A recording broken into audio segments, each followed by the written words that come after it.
Welcome to this first spring work period episode of Leader Time by FedNet, a podcast for Senate observers with floor remarks from Majority Leader John Thune and Democratic Leader Chuck Schumer. Thune discussed the continuing partial Homeland Security shutdown shortly after the Senate returned first to Washington on April 13. The following material is protected by copyright. Mr. President, we are now more than 6 months, halfway through the 2026 fiscal year. And somehow, thanks to my Democrat colleagues, there are still parts of the federal government that aren't funded for 2026. 43 days. 43 days Democrats shut down the government last fall. The longest government shutdown ever. All because they couldn't bring themselves to accept a clean, nonpartisan funding bill. Now they've refused to fully fund the Department of Homeland Security for well over 50 days, all because they couldn't take yes for an answer. Republicans and Democrats had reached an agreement in January to fund the Department of Homeland Security for the remainder of the fiscal year. The Democrats reneged on that agreement, demanding reforms to immigration and customs enforcement over and above the reforms, I might add, that had already been agreed to in the funding bill. And Republicans, Mr. President, Republicans offered to give them additional reforms. In addition to implementing reforms on its own, the White House repeatedly offered Democrats a robust package of additional reforms. But nothing was ever enough for the Democrats. They just kept moving the goalposts, and eventually they just walked away. Turns out their objective wasn't actually reform, it was a political issue. They didn't want a solution, they wanted a talking point. Although I think they've overestimated how well defund law enforcement is going to play in November. Because let's be very clear, Mr. President, that's what this is.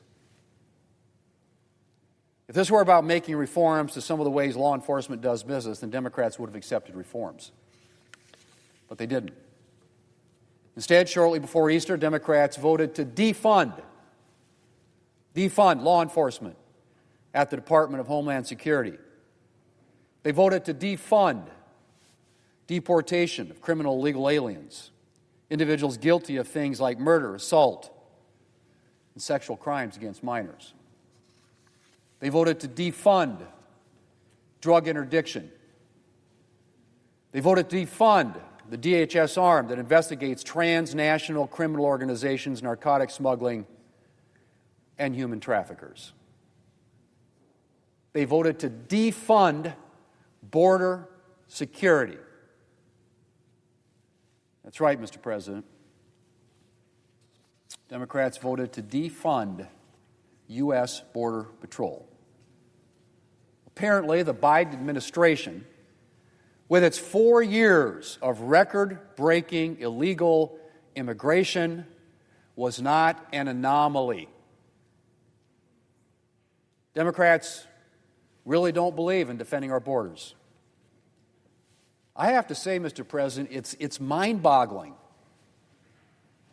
Leaving aside the national security implications of Democrats' position, Democrats do realize that it was partly the Biden border crisis that helped sink their party in the last election, don't they? I would think so. Do they really think that defunding border enforcement is going to give them a victory in November? Mr. President, since Democrats have chosen to abdicate their responsibility to fund key parts of the Department of Homeland Security, Republicans are stepping in. Thanks to our foresight in the working families tax cuts, immigration enforcement and border security are funded through the end of this fiscal year. But it is clear we can't rely on Democrats to fund law enforcement when it comes time to pass fiscal year 2027 funding in September. And so Republicans are going to take up a reconciliation bill to fund border security and immigration enforcement for the next 3 years. Senator Graham and the Senate Budget Committee are already working on a budget resolution to set up consideration of this bill. And I want to see the Senate take up this resolution and the subsequent bill, the reconciliation bill to follow, without delay. We need to keep this process tight and focused so that we can get this done. Otherwise, we're going to end up in the unacceptable situation where parts of the Department of Homeland Security are going unfunded, not just now, but for the long term. I know that Republicans in both houses of Congress are in complete agreement on the need to ensure that law enforcement is fully funded. And I'm more than confident that if we work together, we can have legislation to the President in the near future. And as for my Democrat colleagues, well, I guess we'll see how well open borders and defunding law enforcement play for them in November. Schumer touched on Iran, the economy, President Trump, and a departing staffer. Mr. President. Democrat leader. Ask unanimous consent the quorum be dispensed with. Without objection. Mr. President, over the last 2 weeks, Americans were aghast watching two disasters unfold simultaneously, one abroad, one right here in this chamber. Abroad, Donald Trump is escalating his ill-conceived Iranian incursion, threatening to wipe out an entire civilization, driving up gas prices with no plan and no end in sight. And right here at home, congressional Republicans are keeping the Department of Homeland Security shut down because they cannot govern themselves, let alone govern this country. Why? Because Stephen Miller won't let them. Stephen Miller, an unelected ideologue, is calling the shots on immigration policy in this country. Not Congress, not senators, not the Appropriations Committee. Stephen Miller. Here's the bottom line. Stephen Miller and Donald Trump refuse to accept common sense, bipartisan reforms to ICE and Border Patrol. Republicans would rather keep DHS shuttered than cross the man who has made cruelty the centerpiece of this administration's immigration agenda. Republicans are rejecting bipartisan reforms, reforms rooted in transparency and oversight in rule of law, because they refuse to cross the one man whose agenda is built on cruelty. So let's be clear. What have Republicans chosen? What have Republicans chosen? Not a clean funding bill with common sense reforms, not bipartisan solutions. The Republicans have chosen chaos. They're dragging the Senate through a painful, arduous and partisan reconciliation process, not because it's the best path, but because it's the only way they can avoid accountability for how ICE and Border Patrol operate. They'd rather walk the plank politically, vote after vote, amendment after amendment, than show a shred of independence from Stephen Miller. That is not leadership. That is not governing. That is dysfunction, plain and simple. And to make matters worse, they can't even agree among themselves on how to do it. On the SAVE Act, Republicans continue to push forward on their effort to pass the SAVE Act. While Republicans claim it is a voter ID bill, the insidious truth is it's a subterfuge for a voter suppression law that would disenfranchise millions of Americans. The SAVE Act purges millions of Americans from voter rolls. The SAVE Act kills online mail-in voter registration. The SAVE Act rejects common IDs to register, forces Americans to register in person, and punishes married women. SAVE Act does all of that. This isn't about protecting elections. That's a lot of bull. Republicans are going all out to pass the SAVE Act because they're afraid they will not win the midterms and are trying to cheat to get ahead. If Republicans can't win over the voters, they just don't get to write American voters out of the system. Instead of reversing course on their unpopular agenda, the Republican answer to their political problems is to make it harder for people to vote. Senate Democrats will continue to fight this SAVE Act with everything we have. On Iran, And all the while that is happening, Trump took America to war. He did it without consulting Congress. He did it without an authorization of the use of military force. He did it without a plan, without a strategy, and without so much as a clear definition about what winning even looks like. That's the war that Trump is putting us into.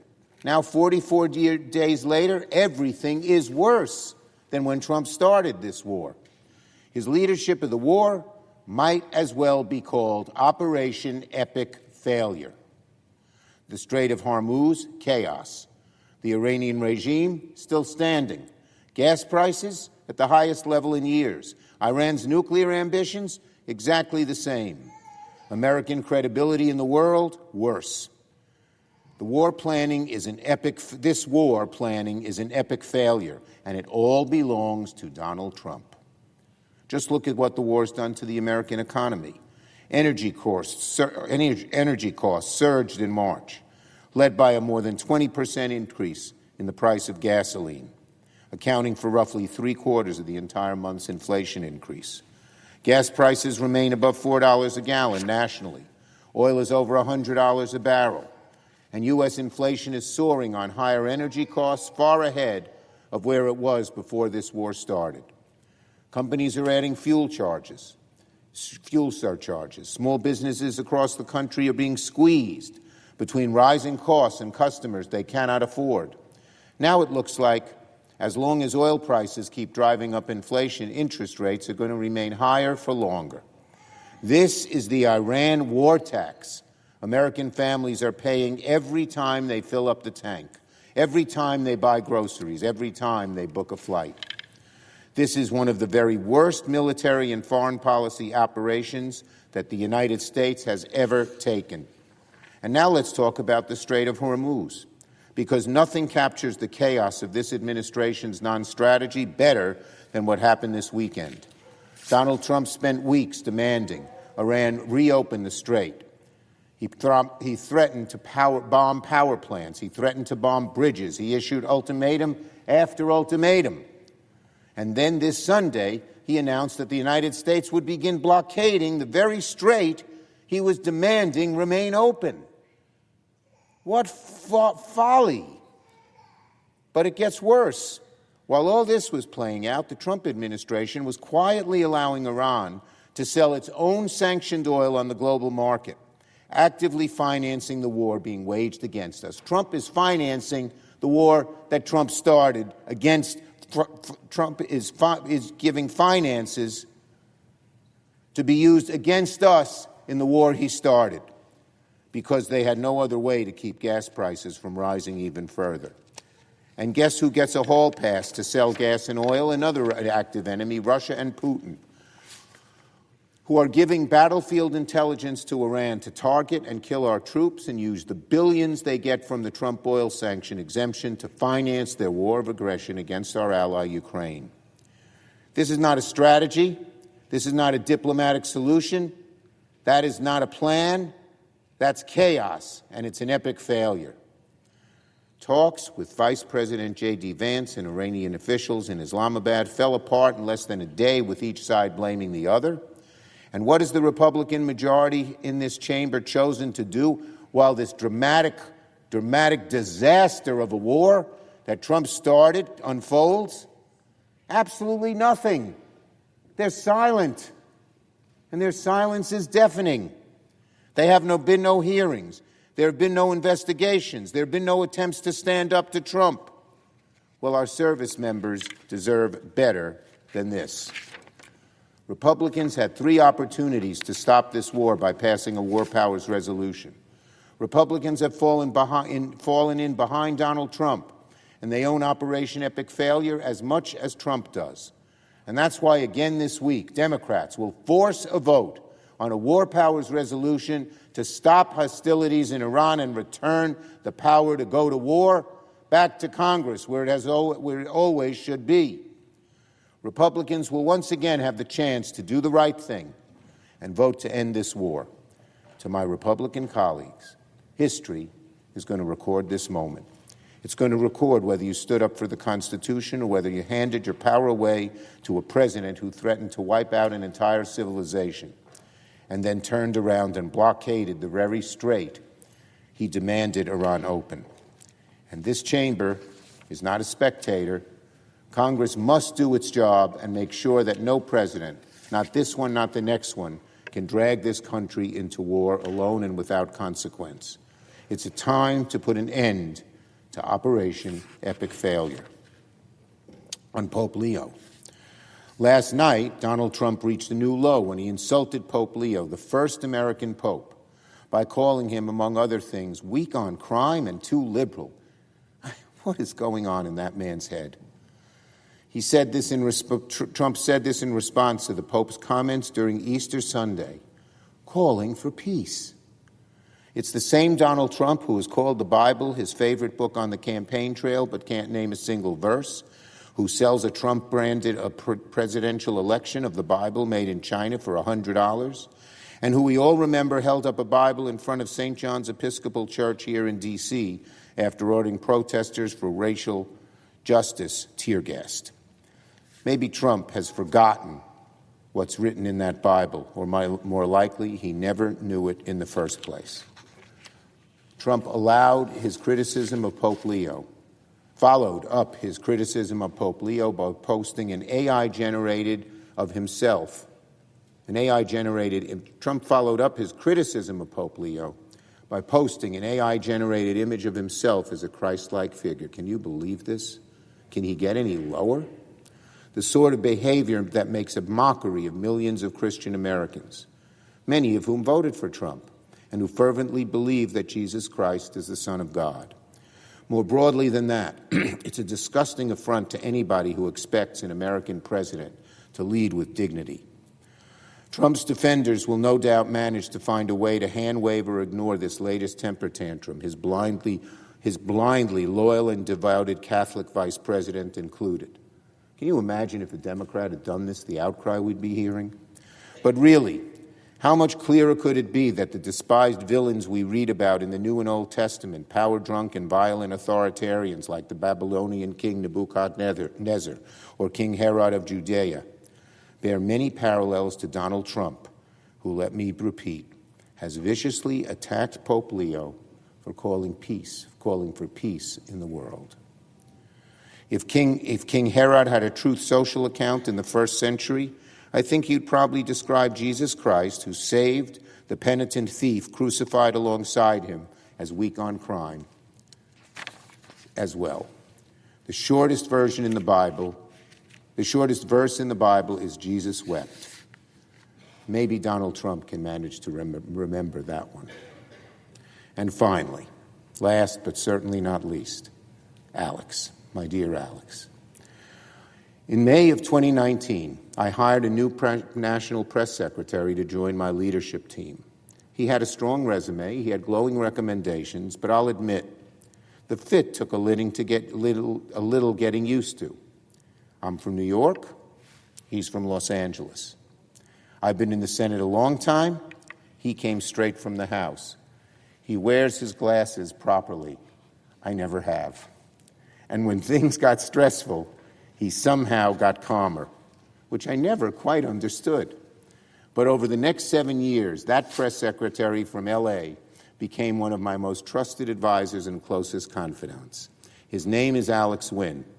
After 7 remarkable years, 7 great years, where he not only was a great press leader, but just somebody who helped shape our office, shape our policy, guide us, remind me all too often when I wanted to do something that I shouldn't do in terms of policy or whatever, what the foibles were. Usually successful, deterring me. When I made a mistake, it was my fault, not his. I probably didn't listen to him. But after 7 years, he'll be leaving my office for his next chapter. During his time here, he held a bunch of titles: National Press Secretary, Communications Director. But the titles that matter most didn't come from this building. He became a husband. This year, he became a father. And my hope is that the next chapter gives him more time with his wonderful wife, Megan, who's had a very successful career herself, and his amazing son, Ethan. Ethan's only 11 months old. But when you see Ethan, you know he's gotten the intelligence, the awareness, the alertness, the perspicacity of his dad. Hi, Ethan. He stopped crying. Good. Good boy. And of course, the other person who's part of Alex's family, not quite a person, is, of course, George, the office dog, who somehow had better press access than most reporters. Now, look, I am really happy for Alex, but I won't pretend this is easy, because departure leaves a real hole in our team. Alex helped shape the message behind some of the most consequential accomplishments of our majority: the Inflation Reduction Act, the CHIPS and Science Act, infrastructure, gay marriage, gun control, and so much more. Let's just say we had a lot of wins under win. That's a lot of WINS under NGUYEN. In the mornings, he was often the first person I call, number 72 on my speed dial. It got worn out. It's a ritual I suspect he's not going to miss very much. And everybody knows this place can be a tough place. And it's even tougher being the press guy for Chuck Schumer. But Alex never flinched. He was great in the good moments and even better in the tough ones. He was with me in China. He was with me in Israel the days after October 7th. He was here with me on January 6th. And not a day went by over those 7 years when I didn't think, thank God Alex is here. On the most stressful days, he lowered the temperature. And when we needed urgency, real urgency, he raised the temperature. He did it all with sharp instincts, dry humor, and the courage to tell me when I was wrong or I could be better. So now, I have a feeling I may still pick up the phone and dial 72. I'm not taking you off my speed dial. Every now and then, to ask his opinion. Old habits die hard. But the truth is, what I'll miss isn't just his advice. It's the judgment, it's the calm, it's the trust. Alex made everyone better around him, including me. And that's the highest compliment I can give. So, Alex, thank you for everything you gave this office. Thank you for the countless early mornings and late nights. Thank you for standing steady, no matter what the moment. You've made your mark here. We'll miss you. We're proud of you. And we are better because of you. And Alex, no matter where you go next, you will always have a home in the Schumer family. Are we allowed to hug on the floor, madam? Yes. Thank you. I yield the floor. This program is copyrighted by Federal Network, Incorporated, and provided only for informational and educational purposes. Thanks for listening to this FedNet podcast.